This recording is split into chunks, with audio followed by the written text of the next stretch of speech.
Îți urez bun venit la citirea pentru luna iunie, o citire generală pentru cei care au soarele, luna sau ascendentul în zodia Vărsător. În această lună suntem sub influența vibrației numerologice 6, o vibrație care aduce în prim plan echilibrul interior, nevoia de stabilitate emoțională, dar și responsabilitatea față de propriile alegeri. Este o lună care te poate provoca să alegi mai clar ce rămâne și ce se încheie în viața ta. Începând de mâine vei avea disponibil pe canal analiza numerologică a vibrației lunii iunie în funcție de numărul tău de destin. În această citire vom analiza care este lecția sufletului tău în iunie. Avem aici luna, ce este timpul să lași în urmă, carul, unde e nevoie de vindecare, marele preot, ce sau cine îți poate aduce armonie, o carte interesantă în această poziție, 8 de spade. Vedem ce se clarifică în plan sentimental, eremitul. Vedem cum evoluează zona profesională și financiară cu temperanța, care este surpriza emoțională care vine spre tine, o carte foarte frumoasă în această poziție, 10 de cupe. Și la final un mesaj spiritual care va reuni toate aceste energii. Aici avem 7 de cupe. După extragerea cărților de tarot, cerem acum și două mesaje oracol. Unul din secretul pentru activarea energiei pozitive. Să vedem care este pentru Vărsător luna iunie. Îl alegem pe acesta. Sănătatea perfectă este a ta. Sănătatea nu doar fizică, ci și mentală. Al doilea mesaj este din oracolul înțelepciunii, ca mesaj de susținere subtilă.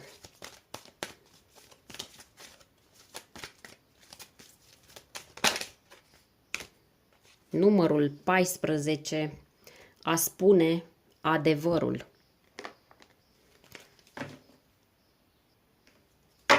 Interpretăm aceste mesaje la final după ce parcurgem mesajele principale din tarot. Haideți să începem cu prima poziție, unde avem luna. Lecția centrală pentru tine în luna iunie este să înveți să ai încredere în propriile senzații, nu doar în logică. Luna este o carte a intuiției, a subconștientului și a iluziei. Îți arată că răspunsurile reale nu sunt întotdeauna vizibile, dar se simt în corp, în vise, în ceea ce parcă știi, fără să știi cum. Poate ai trecut printr-o perioadă de confuzie sau ai simțit că ceva important este în ceață. Iar acum sufletul tău e chemat să nu mai caute claritate în exterior, ci să înceapă să asculte ce spune vocea interioară. Această carte vorbește și despre frica de necunoscut, frica de a merge mai departe fără garanții. Dar aici e provocarea ta în această lună. Poți avea încredere în tine chiar și atunci când drumul nu e complet luminat? Luna este asociată cu zodia Pești și cu planeta Neptun, stăpânul viselor și al misterelor. Numerologic, această carte cu numărul 18 se reduce la 9, o vibrație a încheierilor, dar și a înțelepciunii interioare. Totul te îndeamnă să te oprești din analiză și să începi să simți. Adevărul e acolo, dar nu se dezvăluie în grabă. După ce luna te-a invitat să-ți asculți intuiția, următorul pas logic e să recunoști ce mod de acțiune nu-ți mai folosește. Iar carul, într-o poziție de eliberare, spune clar ce e timpul să lași în urmă. Nevoia de a controla direcția cu orice preț. Carul este o carte a determinării, a voinței, a ambiției, dar aici nu ți se cere să renunți la ambiție, ci la modul forțat în care ai încercat să menții direcția chiar și atunci când simțeai că sufletul tău nu mai vrea să meargă într-acolo. Poate ai tras de tine să mergi înainte din simplul motiv că așa trebuia sau ai vrut tu neapărat să dovedești că poți. Dar întrebarea este unde voiai de fapt să ajungi și mai ales era acel drum pentru tine sau era pentru altcineva. Poate ai funcționat din impulsul de a demonstra, de a ține totul în frâu, de a nu părea slab sau slabă. Carul îți spune că nu mai e nevoie să te împingi înainte cu efort uriaș dacă drumul pe care mergi nu mai corespunde direcției inimii tale. Această arcană majoră este asociată cu zodia Rac, o zodie care are o armură puternică, dar o inimă sensibilă. Iar asta e cheia. Sufletul tău nu mai vrea să tragă un car plin cu poveri care nu îi aparțin. Simbolic, aceasta este arcana cu numărul 7, număr al introspecției și al cercetării, adevărului profund. Această poziție te provoacă să-ți pui întrebarea următoare. Ce mă face să simt că trebuie să câștig mereu? Poate că totuși victoria nu e în a ajunge primul, ci în a merge exact acolo unde te simți tu împăcat sau împăcată. După ce acest car te provoacă să renunți la direcții forțate, vine Marele Preot și îți arată o altă fațetă a vieții. Credințele care te-au format, dar care poate te și limitează, asta ți arată. Aici, vindecarea nu e despre corp, ci despre structurile mentale și spirituale în care ai crescut sau pe care le-ai adoptat de-a lungul timpului. Așadar, unde se cere vindecare? Această carte te cheamă să vindeci rigiditatea interioară. Acea voce care îți răsună în minte și îți spune ce se cuvine, ce trebuie să faci, ce e acceptabil și ce nu. Poate că ai trăit mult timp după reguli impuse. Ai urmat un drum care nu era al tău. Sau ai încercat să fii corect în ochii altora, în loc să fii totuși sincer sau sinceră cu tine. Acum ceea ce vrea sufletul tău este libertate spirituală și autenticitate. Marele Preot este asociat cu zodia Taur și cu ideea de tradiție, de sistem, de înțelepciune transmisă. Dar în poziția aceasta de vindecare, el te îndeamnă să te întrebi ce reguli mai onorezi tu doar din obișnuință? Ce principii ți-au fost impuse și câte dintre ele te rănesc? Această arcană majoră cu numărul 5, număr al transformării și al conflictului interior, îți spune să vindeci această energie. Trebuie să găsești o cale între tradiție și libertate personală. Poți onora trecutul fără să îi te supui. Poți păstra valorile tale, dar fără să le folosești ca pe o colivie. Poate că e timpul să-ți creezi propriul cod de viață. Un set de reguli care nu vin din frică, ci din adevărul tău profund. Acolo este vindecarea. Iar eu aici nu îți spun ce să faci, doar îți dau niște direcții în funcție de energiile cărților care ies. La poziția 4 vedem cine sau ce îți poate aduce armonie. La prima vedere, 8 de spade pare o carte restrictivă. Înfățișează o persoană legată la ochi, înconjurată de spade, prinsă într-o realitate care pare, doar pare, fără ieșire. Dar tocmai aici e răspunsul. Armonia ta vine în momentul în care recunoști că lanțurile tale nu sunt reale, sunt doar mentale.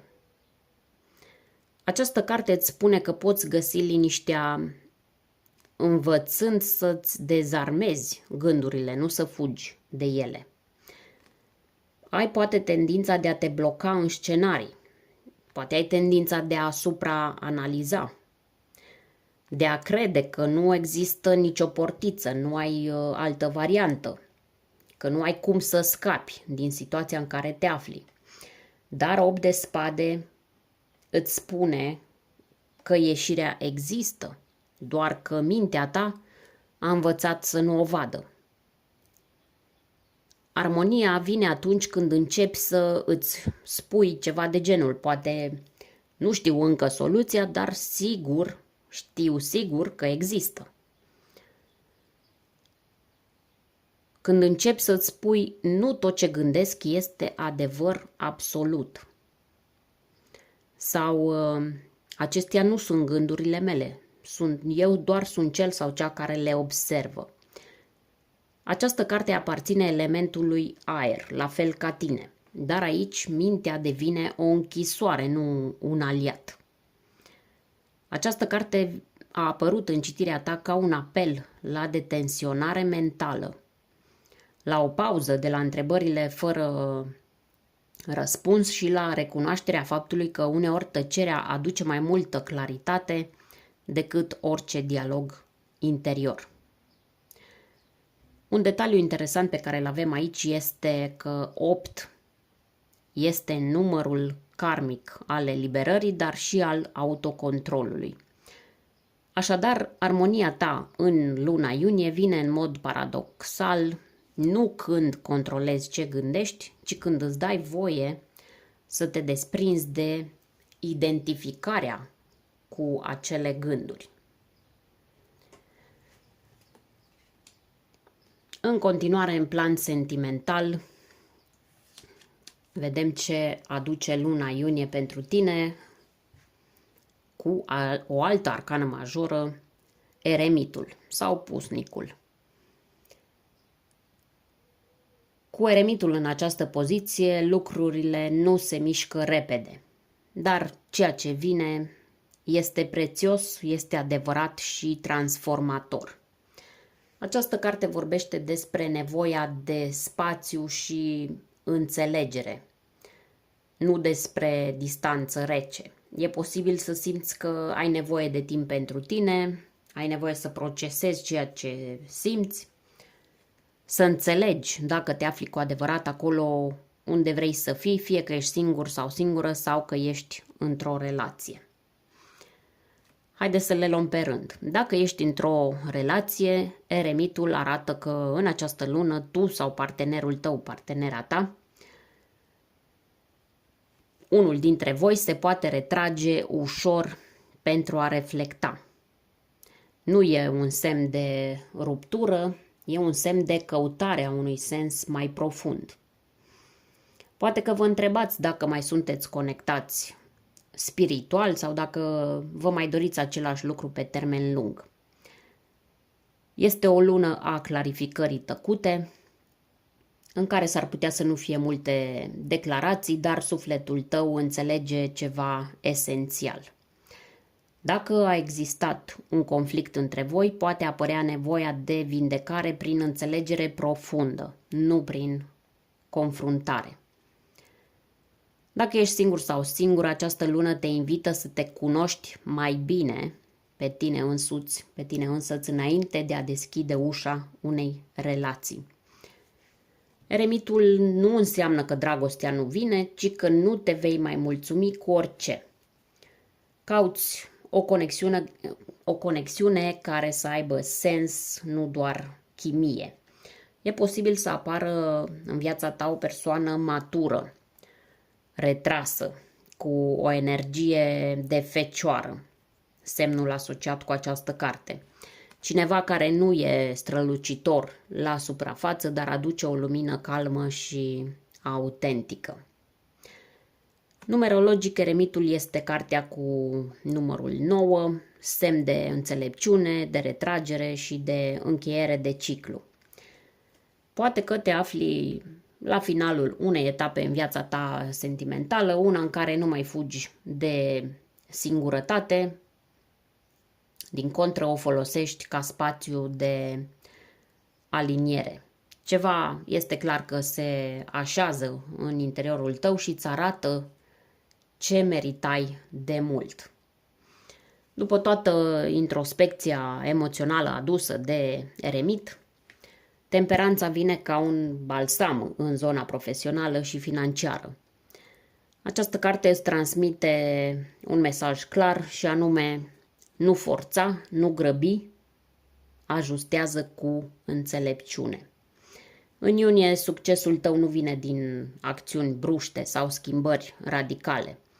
Nu, va veni din răbdare, echilibru și adaptare conștientă. Este o lună în care ai ocazia să îmbini două domenii, două proiecte sau chiar două tipuri de venit, astfel încât să construiești o bază mai stabilă și mai sănătoasă. Poate te afli într-o perioadă de tranziție profesională sau simți că nu mai rezonezi cu stilul de muncă de până acum. Temperanța îți spune să nu renunți, să restabilești ritmul mai bine, să creezi un nou fel de a munci, un nou fel în care sănătatea, echilibrul și sensul să fie la fel de importante ca banii. Financiar, această carte este un semn bun, dar unul lent. Banii pot veni, dar nu prin grabă sau prin presiuni, ci prin alegeri echilibrate și investiții inspirate. Ai ocazia în această lună să-ți pui ordine în cheltuieli, să prioritizezi și să reechilibrezi acolo unde ai exagerat. Temperanța este asociată cu zodia Săgetător, semn al învățării, al expansiunii și al perspectivei pe termen lung. În acest context, ești încurajat să vezi locul de muncă sau cariera ca pe o parte integrată a drumului tău spiritual, nu doar ca pe un simplu mijloc de supraviețuire. Aceasta este cartea cu numărul 14, care se reduce la 5, un număr al adaptării și al schimbării inteligente. Luna iunie nu e o lună pentru risc, dar este una perfectă pentru ajustări, pentru rafinare și pentru a regăsi bucuria de a face lucrurile cu sens. Hai să continuăm și să vedem care este surpriza emoțională care vine spre tine în această lună. Aici avem 10 de cupe. Luna iunie îți aduce o surpriză care atinge exact zona pe care poate ai simțit că nu o mai poți construi. Împlinirea sufletească alături de ceilalți. 10 de cupe este cartea fericirii împărtășite, a stabilității emoționale, a sentimentului de acasă. Indiferent dacă acest acasă este un loc, este o persoană sau o stare de pace interioară. Această surpriză nu vine cu artificii, dar vine cu profundă recunoaștere interioară.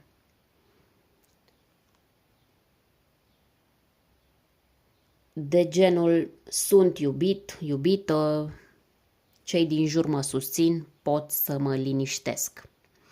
Este posibil să apară un moment care vindecă o rană veche. fie printr-o întâlnire emoționantă, fie printr-un gest de afecțiune pe care nu-l mai așteptai. Pentru unii vărsători poate fi o reconectare cu familia sau o veste frumoasă legată de cineva drag, iar pentru alții poate fi o relație care evoluează într-un mod neașteptat de frumos, într-un mod mai profund și mai sincer, poate mai stabil decât părea inițial. Dacă ești singur sau singură, această surpriză poate lua forma unui sentiment că inima ți se deschide din nou. Nu e vorba aici neapărat despre o persoană anume, este vorba despre redeschiderea ta spre iubire după o perioadă de retragere sau de vindecare. Este o carte a elementului apă, dar aici apele nu sunt tulburi, sunt calme și clare. 10 este o cifră de final și de început în același timp, iar în acest context ne spune că o etapă dureroasă se încheie și un nou nivel de armonie emoțională e gata să intre în viața ta. Am ajuns și la final, la ultima carte, 7 de cupe, care îți aduce mesajul spiritual pentru întreaga lună. Această carte vine ca un avertisment blând, dar clar, și îți spune să nu lași fanteziile sau confuzia să estompeze ceea ce deja ai primit. 7 de cupe este o carte a alegerilor, dar și a iluziei, iar în acest context te îndeamnă la claritate spirituală și la discernământ emoțional. Poate ai tentația să fugi din nou în minte, în scenarii, în întrebări de genul, dar dacă se întâmplă asta, dacă se întâmplă cealaltă sau cum ar fi fost altfel. Această carte te îndeamnă să alegi conștient ce păstrezi în viața ta. Sufletul tău are nevoie de ancorare, nu de visare fără direcție. Spiritual, mesajul e simplu. Ai multe opțiuni, dar nu toate te onorează. Nu tot ce pare interesant îți va aduce și fericire. Nu tot ce e intens e și sănătos. Nu orice cale strălucitoare e și autentică. Luna iunie te susține să spui da acelei cupe care îți aduce liniște, nu agitație. Această carte este sub influența planetei Venus, dar nu în ipostaza stabilă a iubirii mature, ci în cea a atracției, a tentației și a idealizării. Este un test de aliniere între inimă, minte și suflet. Iar cifra 7 este cifra căutării spirituale și a introspecției. Așadar, întrebarea profundă în această lună este: cine sunt eu dincolo de dorințe și frici? Acum haideți să revenim la momentul mesajelor oracol. Așa, iar primul pe care l-ai primit este din pachetul de cărți de manifestare, Secretul. Sper că se și vede bine. Sănătatea perfectă este a ta. Poate părea că acest mesaj nu are legătură directă cu cărțile noastre de tarot, dar în realitate se leagă perfect de 7 de cupe și de 8 de spade, cărțile care vorbesc despre mintea care creează blocajele sau eliberarea. Acest mesaj te avertizează să nu lupți cu ceea ce vrei să vindeci, ci să hrănești conștient imaginea binelui. La nivel subtil, iunie este o lună în care, dacă alegi să te concentrezi pe armonie, claritate și iubire, le vei atrage exact pe acestea. Dar dacă te întorci constant la frici, la scenarii sau la regrete, vei perpetua confuzia.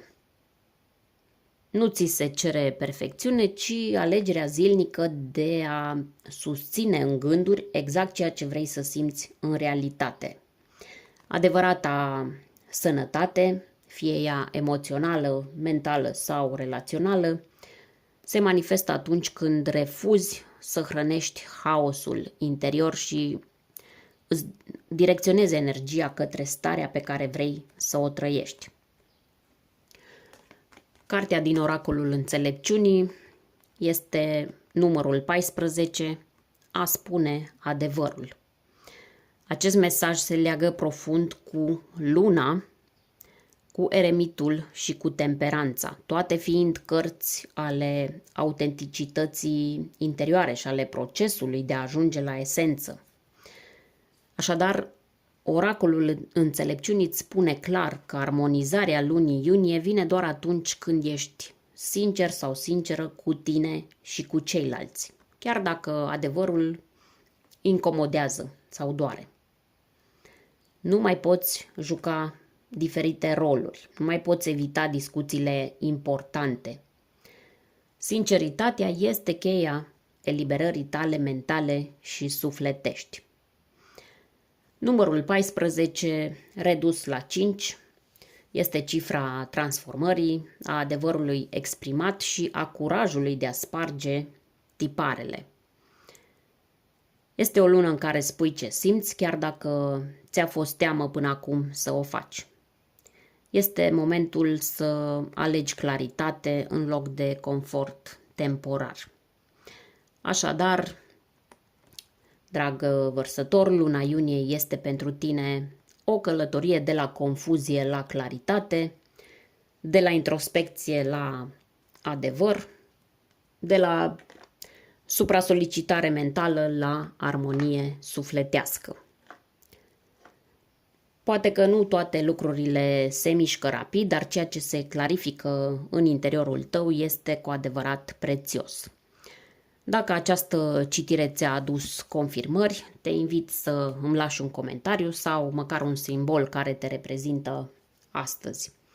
Iar dacă vrei să afli cum te influențează vibrația lunii iunie în funcție de numărul tău de destin, mâine cel târziu vei putea viziona pe canal analiza numerologică a vibrației acestei luni, ca să știi exact unde e accentul tău personal luna aceasta. Dacă urmărești această citire după această dată, bineînțeles în luna iunie, vei găsi linkul și în descriere și într-o căsuță aici, într-un colț al videoclipului. Îți mulțumesc dacă ești abonat sau abonată și dacă nu, te invit să rămâi alături de mine pentru mai multe citiri lunare, citiri de dragoste și mesaje spirituale. Îți mulțumesc că ai fost aici și ne revedem curând!